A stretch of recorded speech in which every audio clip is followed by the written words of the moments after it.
Welcome to Lost Relation Chronicles. Come out wherever you are, Kathy heard as she ran from the whispering voice in the darkness. On her way home from a party, lights and sirens flashed in the distance. As she neared, she was diverted from the main road, following the detour signs. Oh great! She sighed as her tires left the smooth paved road and her car skidded on the gravel of the detoured path. She slowed immediately, not wanting to be in the same situation as the vehicle she'd seen in the distance. The gravel road was one much less traveled on ordinary nights, but especially on Halloween. A single-lane road, wicked-looking trees diverted many motorists. The road was known as Demon Drive as it passed through several graveyards before joining the main road several miles ahead. Kathy paid attention to the road, as it curved then straightened, not wanting to end up a lost soul on a deserted journey. Another headstone in the already cramped cemetery. Thinking she should turn her car around before she gets to the section of the road where the tree limbs just about hug your vehicle because they are so close to the dirt shoulder. She shifts gears. But her car remains moving straight ahead, pleading, begging her car to not do this to her on such a night as this, and at this late hour, she tries it a second time. Her car backs slowly then instantly shift on its own back into drive. In a panic now, she recalled the horror stories of this road and the many lives it took over the years. The headlights of her car danced off the trunks and branches of the trees, lining either side of the road. The shadows cast eerie shapes in front of her, causing her heart to beat furiously in her chest. She kept a steady speed on the gravel road, her eyes straight ahead and both hands on the wheel. A sigh of relief involuntarily escaped her lips as she saw what looked like a traffic light up ahead. Her headlights caught the reflective orange of the detour sign, and her foot instinctively pressed down on the accelerator. As she neared the intersection, the lights she thought were traffic lights were the hazard lights of another vehicle on the side of the road. She tightened her grip on the steering wheel, feeling her tires get caught in a mound of sand and dirt, causing the rear end to swerve slightly. Kathy refused to stop to help the stranded motorist, or even slow down as she passed. She felt an eerie chill run down her spine as she passed, noting that the vehicle on the side of the road was an old pickup truck. She focused her eyes on the road in front of her. The chill she'd felt when she passed the truck returned, and her grip tightened even more on her steering wheel, turning her knuckles pure white. "You can run, but you can't hide," she heard the voice whisper in her ear. The voice terrified her, and to block the sounds, she turned her radio to her favorite pop station. Perspiration covered her hairline and upper lip as well as her palms. As she approached another intersection, she looked around, trying to find her way back to the main road. Looking in her rearview mirror, she saw nothing but blackness. As she drove, the low-hanging branches of the trees scraped the sides and roof of her car, adding to the fear she already felt. Just as she put her foot down on the accelerator, she heard a clunking sound on the roof of the car. She stomped harder on the accelerator and heard a scraping noise from above. When she looked in her rearview mirror, she saw nothing. She felt her heartbeat increase even more, and she wondered what had just happened. Thinking it was just a falling branch, she took a deep breath and gripped the steering wheel tightly as she continued to gaze out her rearview mirror. "Where did that truck go? Am I driving around in circles?" she said aloud to herself, noting that the trees around her looked the same as the trees she saw when she first turned onto this road. She continued to look out her side windows at her surroundings. When she turned her gaze to the road again, she slammed on the brakes, skidding to a stop just inches from a man clad in a flannel shirt and dirty, dingy blue jeans. He was tall and muscular, and she couldn't see his face through the shadows cast upon him from her headlights. "Can you help me, please?" the man asked after he walked to her window and tapped gently to get her attention. He had her full attention, but she was very hesitant of looking him in the eye. She didn't answer him. She just started to pull away. When she glanced in her rearview mirror, she saw the man fall to his knees, hands over his face, then outreaching to the heavens. Is he really in need of help? She wondered as she slowly drove off. If it were me, I would hope he would turn around to help. He didn't look that harmful, but again I didn't see a vehicle either. The thoughts ran through her head as she stared in her mirror. "I told you, you can't hide," the voice whispered once again, this time making her reconsider picking up that stranger in the road, if for nothing else but protection. Kathy shifted to reverse, backed the car up slowly and stopped beside the stranger. "Get in. Where are you headed?" The man didn't answer her with anything more than a smile as he situated himself in the passenger seat. He glanced out the window and Kathy thought she saw him shudder before he turned his gaze out the windshield. She put the car in drive and began to pull away slowly. "Where are you headed?" she asked again. "Anywhere away from here," the man replied, keeping his gaze fixed out the windshield. "I'm fine with that. Can you help me get back to the main road?" "Lady, You're on the main road. What are you doing out here anyway? Do you live around here? A chill flooded through Kathy's body once more at what the man had just told her. If she was on the main road, how does she get back to where she started? I was coming home from a Halloween party and I ran into a roadblock. I followed the detour signs and ended up here. I don't live around here. Well, you picked a hell of a night to get lost. Don't you know the stories about this stretch of road? Yes, I've heard the stories, Kathy replied quietly. Can you get me back to civilization? As long as you promise you won't scream if anything weird happens. I can't handle it when a woman screams. I can't make a promise like that, she said. I'm ready to scream now. Turn right when you get to the next intersection, the man replied. Kathy nodded in reply, glancing over at him occasionally while still concentrating on the road. He wasn't devastatingly handsome, but he wasn't unpleasant to look at either. He was just average. He had short brown hair, a nose slightly larger than average, looking as though it had been broken at least once in his life. She didn't notice the color of his eyes when she looked at him earlier, and she'd guess he stood around 6 foot tall. He had a shadow of beard stubble and a small scar on his left cheek near his nose. She blushed when he turned to look at her, and he smiled softly. My name's Ben, by the way, he said, turning his eyes back to the road. I'm Kathy, she replied quietly. Nice to meet you, Ben. You're going to come to a fork in the road up ahead. Take it to the right, Kathy. That should lead you back to the main highway. Okay, she replied, fidgeting nervously in her seat. There was an awkward silence between them, and Kathy wondered how Ben had come to be out here all alone. She wondered if that truck she saw was his, then remembered that it vanished as quickly as it had appeared. Finally deciding she wanted to know more, she took a deep breath, then gathered her thoughts before she spoke. So what brings you out here? Do you live around here? She repeated his questions back to him. Ben tensed when Kathy asked her questions. How does he explain what he was doing out here? How does he tell her the terrifying things he saw? He ran his hands through his hair, sighing heavily. Ben? She asked. Yeah, he replied quietly. What are you doing out here? Do you live around here? She repeated. You wouldn't believe me if I told you, Ben said quietly, still not making eye contact with her. Kathy stopped the car and slammed it into park. Look, Ben, I don't know you at all. I picked you up because, frankly, I'm scared shitless out here alone. Taking that tone of voice with me just adds to the already uneasy feeling I have. I've heard the stories. I've read the headlines about what happens out here. Anything you tell me can help both of us survive this night. The irritation in her voice was apparent, causing Ben to stiffen even more. What stories have you heard? He asked, turning to face her, his amber eyes boring into her brown ones. Tell me, because I'd like to know if it's as terrifying as what I've seen. I've heard of a winged lizard that attacks people. That's all you've heard? In a nutshell, yes, that part is true. It is a winged lizard. But it's more than that, too. Go on, she replied. Start driving again. Get us the hell out of here and I will tell you.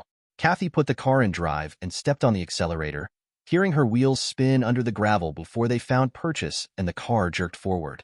I was out here hunting with a friend early this morning, Ben started. We'd set up a small camp in a clearing about 200 feet from the road. We were setting up the deer blind when we first saw it, just before sunrise. The thing was huge, probably had a wingspan of 20 feet. It flew swiftly and circled us a few times before it swooped down and picked up my friend Diane. I got a good look at it, and its fangs hung well over its lower jaw, probably 6 or 8 inches. As it lifted Diane off the ground, it swung her up and into its mouth. It bit down on her waist and split her in two. I stood there watching my friend get eaten alive by this creature. As it consumed the first half of Diane, it circled again, picked up the other half, and swallowed it in one bite. When I was finally able to run, I took off in the opposite direction of where the road was, and the creature followed me. I found a small cave and hid in there. Much to my surprise, the creature landed in front of the cave and turned into a human right before my eyes. He entered the cave, and I could see his fangs were still protruding from his mouth, traces of Diane's blood still dripping off. When Ben stopped speaking, Kathy glanced over at him and saw that he was ghostly white. His eyes were wide with fear, and she could see him trembling. She took his hand and held it tightly, for her own comfort as well as his. Ben squeezed her hand tightly, enjoying the small feeling of comfort from her. The man that stood before me in the cave wasn't much taller than me. As he approached, his fangs diminished until they were nothing more than regular teeth. He had blood in the corners of his mouth, and his eyes glowed an eerie red. He told me that I was lucky to have chosen that cave to hide in. It was part of a sacred Indian burial ground, and he could not attack while he was within its boundaries. As he turned to leave, he warned me again to stay in the cave. It was what was best for me. As he left the cave, he turned into the creature once more and flew away. I stood there, unable to move my feet. I looked around the cave and saw there was nothing there. No food, no water, nothing. I knew I couldn't stay there forever. I'd starve or die of thirst. I propped myself against a rock in one corner and fell asleep until nightfall. When I woke up, I immediately left the cave and looked for the creature. When I didn't see it, I started back toward the road. Just as I reached our campsite, I heard a noise overhead. When I looked up, I saw those same eerie red glowing eyes gazing down at me. The creature was circling again. I started running toward the road and tripped on a fallen branch. The creature swooped down and I managed to roll out of the way. When I brought myself to my feet, I heard an ear-splitting screech, then the creature disappeared. I wandered for about an hour before you picked me up. Kathy had reached the fork in the road and followed it to the right as Ben instructed. She could see the lights of the city in the distance and breathed a sigh of relief that they were almost to the highway. "I'm sorry about your friend, Ben," she said, not really knowing what else to say. "Thank you, Kathy. We're almost out of here," she said, pointing to the lights ahead. Kathy relaxed and felt Ben's grip loosen on her hand. "Turn right up here," Ben said as he saw them approach another intersection. "But it looks like the freeway is straight ahead," Kathy replied. "Just do it," he barked, the sound of his voice sending a chill down Kathy's spine. She jerked harshly on the wheel, causing the car to skid around the corner. Kathy wasn't paying attention to the curves in the road. She was more interested in what was happening with Ben. His voice sounded different to her, igniting the fear she'd felt when he was telling his story. His grip on her hand tightened, and he kept his eyes focused straight ahead. She glanced over at him to see his eyes glowing an eerie red. She tried to pull her hand from his, but he held it tightly. As she turned her attention back to the road, she saw she was heading straight for a tree. She jerked the wheel hard to the left, causing the back end of the car to swerve and slam into the tree. "Kathy!" Ben's voice echoed in her head as blackness consumed her. "Kathy! Wake up! Kathy!" Ben shouted, shaking her gently. "No! Get away from me!" Kathy screamed, kicking her feet and slapping Ben away from her. "Kathy! Wake up!" he shouted again. Her hands and feet continued to thrash about as she woke up and became aware of her surroundings, knocking Ben to the floor. "Where am I?" she asked. "What happened?" "You were having a nightmare, Kathy," Ben replied. "Are you okay?" "Yes, I'm fine," she said, feeling her heartbeat slowly return to normal. "Ben?" "Yeah," he said, taking her hand and squeezing it gently. "How do you know me?" "Maria introduced us," he said. "You said you weren't feeling well, so she told you to come in here and lie down." Kathy looked around and saw that she was still at her friend Maria's Halloween party. She was in the den, stretched out on the small couch in the corner. A large handmade Afghan pulled up around her. "Oh God!" she cried, bringing one hand up to cover her mouth. "It was awful, Ben." "What was awful?" he asked, pulling a chair up beside the couch. "I had a dream that I was driving home and I had to take a detour because of a roadblock," she started. "It was horrible. The detour took me to a road so narrow that I heard the branches scraping against the sides of my car, and I heard someone talking to me. Just when I thought I was going out of my mind, I saw you and picked you up." "That doesn't sound so bad," Ben said, smiling softly at her. "We were on Demon Drive and you were—" "Oh God, Ben," she cried, pulling her knees up and wrapping her arms around them. It was so real. She told him everything she remembered about the dream she just had, still trembling with fear at the fact that it seemed so real. Ben reached out and took Kathy in his arms, hugging her gently. "It was just a bad dream, Kathy." He caressed her hair softly and was thankful she couldn't see the eerie red glow in his eyes at the feel of her against him. "Everything will be okay," he added, trying to keep himself in control. Kathy pulled away from him and wiped her eyes on her sleeve before she turned her gaze to him again. "I think I should go home," she said, pushing the Afghan off and getting to her feet. "That dream is still haunting me, and I'm not going to be much fun tonight." "You're not going alone," Ben said, taking her hand before she could get away. "Let me go with you to make sure you make it home safely." After the dream she just had, she welcomed the company for the drive home. She folded the Afghan neatly and placed it across the back of the couch. "Let me say goodbye to Maria before we go," she said, crossing the room and opening the door without looking at him. Ben stood and watched her walk out of the den, an evil smile crossing his face and his eyes once again glowing an eerie red. "Soon, Kathy. Soon, you'll be mine," he said quietly, his voice chillingly deep and feral. After Kathy said her goodbyes, she headed out to her car, Ben close behind. "How will you get home after you make sure I've made it safely?" she asked, shifting into drive. "Oh, don't you worry about me. I have my ways and everything has been taken care of already. My main concern right now is you." Kathy's drive home resembled that of her dream, right down to the detour sign in the road. She was leery about taking that same route again, even if the first time was just in a dream. She drove a bit further down the road, in hopes there would be another turn off or something. Anything other than having to take Demon Drive. Unfortunately for her, that was the only way around the accident ahead. Kathy was forced to take Demon Drive as the sheriff directed her that way. "Ma'am, you just have to take it about 2 miles to get around this accident, then you can get right back on at the Hollow Point Junction. You'll see it right after you exit the third curve. It'll be to your right. Drive safely, ma'am," the sheriff said as he returned to the mangled cars on the road. With white knuckles, Kathy turned off the main highway onto the gravel road of Demon Drive. All she wanted to do was stomp on the gas and get the hell off that road, but as soon as she did, her car fishtailed, gravel shooting every which way from beneath her tires. "Hey, slow down a little," Ben shouted as he settled back into his seat. "I want to make it out of here alive as much as you do, but getting in an accident won't help the matter much now, will it?" Kathy slowed down to just over 30 miles per hour. Her car continued to swerve, but at least she could handle it, and the recovery wasn't so severe as before. She continued to have that eerie feeling of the trees hugging her car as she passed between them. They were exactly as they appeared in her dream. Watching her odometer, she counted the miles as she drove. She let out a sigh of relief when she entered the third curve. The feeling of relief didn't last long, however.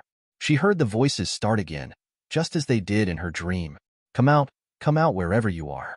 Are you trying to run from me again? I missed you the first time, but I will not miss this time, and that's a promise." Kathy heard the voice in a whisper at first, but gradually increasing to that eerie-sounding tone by the time it finished speaking. Kathy glanced at Ben. This time he didn't appear to be nervous at all. His voice was calm as he told her they were almost to the main highway, and he was sitting in his seat cool as could be. Kathy approached the junction and turned left to get back on the paved road. She took the entrance marked east at 50 miles per hour. Her tires squealed and the car was unsteady as she finally made it to the straightaway and resumed control of her steering once again. "Oh, thank God," Kathy stated, still nervous and trembling, but the more she drove the calmer she became. "How far do you live from here, Kathy?" Ben asked, a little fidgety now. "Oh, it's not far from here. Just about 6 miles up the road, then a right turn and another 2 miles after that. My house is on that road." Looking around, Ben noticed that the road was absolutely deserted. There were no lights anywhere to be seen. "Hey, I gotta take a leak. Can you pull over up there?" Pointing to a group of trees to the side of the highway. She didn't really want to stop, but figured if she didn't, he might not make it all the way to her house and she would have a mess to clean up because he had been drinking. She pulled to the right slowly, 2 of her tires on the dirt and 2 on the pavement, so she wouldn't get stuck.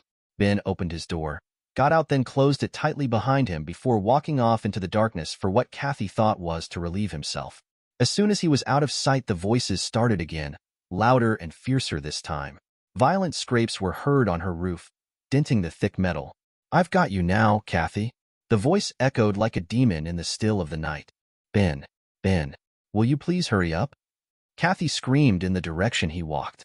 "Oh, my precious little one, I just want to be with you," the voice said, quieter. Kathy was trembling in her seat. That surely sounded like Ben's voice, she thought to herself, then shook her head as if she was hearing things. As quickly as the voice and noises came, they stopped. She sat there, frozen behind the wheel for some time. Still no sign of Ben. She called out to him once more, and then decided she wasn't putting her life in danger just for some guy she just met, so she shifted to drive and sped off. As she steadied the car, she glanced in her rearview mirror. Ben came running out of the trees, his eyes glowing that eerie red he spoke of in her dream. Kathy screamed and put the pedal to the metal, tires smoking as she drove even faster down the deserted highway. "Only a few more minutes on this road and I will get to my exit," she thought to herself. But as she turned to look behind her, she passed her exit. She slammed on her brakes to back up and attempt the exit one more time, and when she did, she saw Ben morph from his human form to the lizard creature she'd heard him talk about in her dream. Petrified, she couldn't move her feet to the gas pedal. She screamed, but no sound was heard as the creature attacked her vehicle once again, just as it did in her dream. Talons sliced through the thick metal of her roof, gouging into her chest and arms.